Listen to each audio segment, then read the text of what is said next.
Good morning. I am Joanne N. Mahipos from BE Ed 1A. Today, I'm going to share some information. What is Mimaropa, and also known Southwestern Tagalog region. Let's start. Linguistic landscape. This pictures of Santa Cruz, Marinduque Island buffing in the itinerary of every traveler that crosses Santa Cruz in the island of Marinduque. Being coastal municipality, this park of Marinduque boasts of picturesque seascape of buried rock information, festooned beaches and caves in a boom of various ecosystem. And can you see this picture?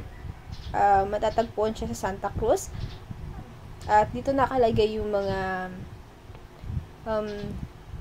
pwedeng makita ng mga traveler that makakuha sila ng mga idea kung saan sila pwedeng magpunta para magkaroon ng mga makita sila ng mga spot na pwede nilang puntahan in Santa Cruz. Diba? Sa Santa Cruz place siya makikita. Next, question number 1. What is the message of the image? The image is about the beautiful tourist spot in Marinduque. Number 2. What is the purpose of the message and image? To inform or convey information and ideas on where it the best possible place to visit. Number 3. How is the message conveyed by message or image? The message is depicted on the image to indicate the location to which individuals are more likely to go to. Okay? 4. Who is the target of audience of the message and image? The tourists and travelers that is visiting in Marinduque. Number 5. What other ways of presenting the message, image are there? Giving ideas, location, and selection on where to go. Next, geosemiotics. This picture so called Bakumbungan Cave. This cave is located on Barangay San Isidro in the Punong with around 2 km underground river of map at assess areas by the PCAT, and it's classified at a class 2.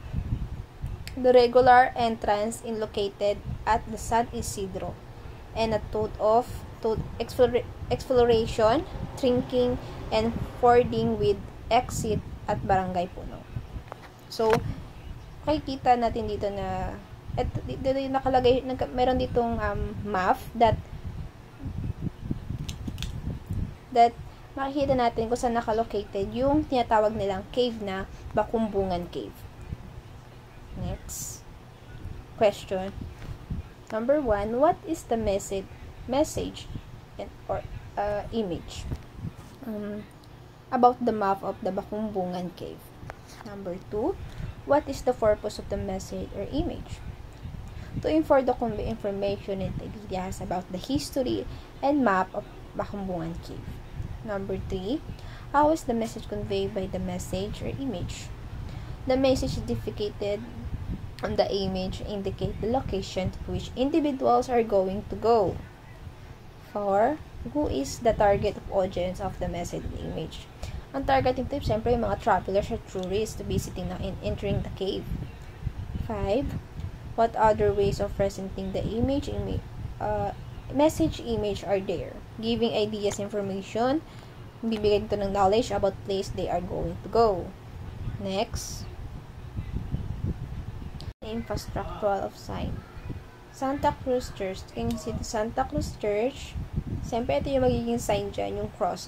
Para makita, ito talaga yung sign of the Santa Cruz. Or isa siyang church.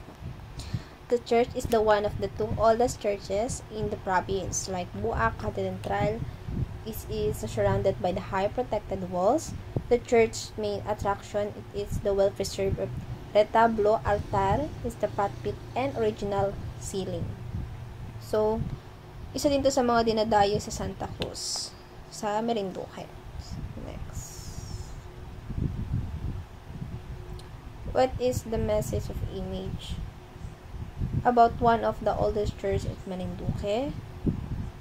Number 2, what is the purpose of the message of image? To inform, to convey information, ideas about where to go, syempre. Number 3, how is the message conveyed by the message in image? The message is depicted on the image, indicate the location in which individual are to go. 4 is, who is the target audience? Siyempre, yung mga tourists pa din na travelers that entering in Marinduque at makita nila yung Santa Cruz Church.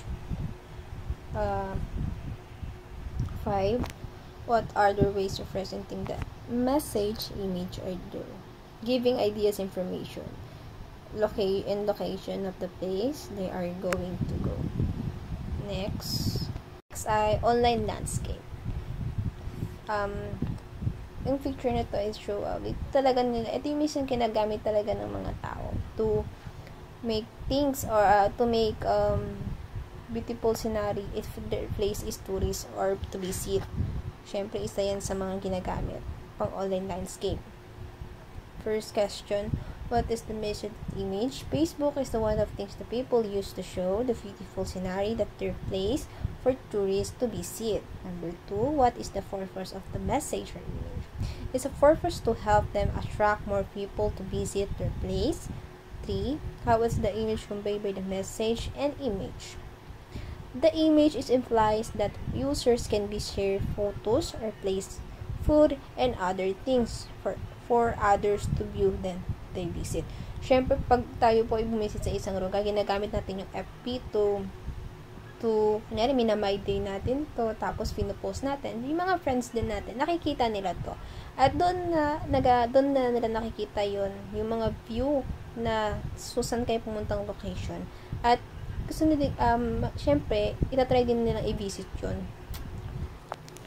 Number 4 is the target of audience message image. Syempre, magiging target dito yung mga people, or people who watch and use Facebook so they can see new uploads about the location. And 5, what other ways of presenting the image and message and image are there?